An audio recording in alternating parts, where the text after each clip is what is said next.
મને જર્મનીમાં હું ગમે એ સિટીમાં જાઉં ને મને બધી વસ્તુ સેમ જ લાગે.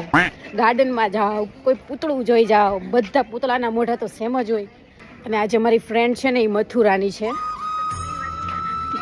देखो ना यार मेरे कैमरे में आप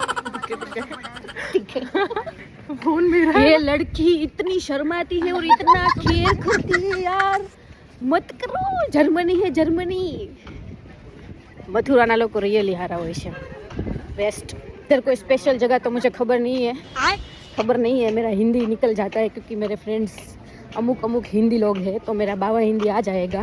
राजस्थान में मोस्ट पॉपुलर जगह कौन सी है? इसको सिटी सेंटर ही पसंद है बहुत. तो अब हम वहाँ जा रहे हैं. ये सिटी सेंटर है. इतने अच्छे कनेक्शन भी है.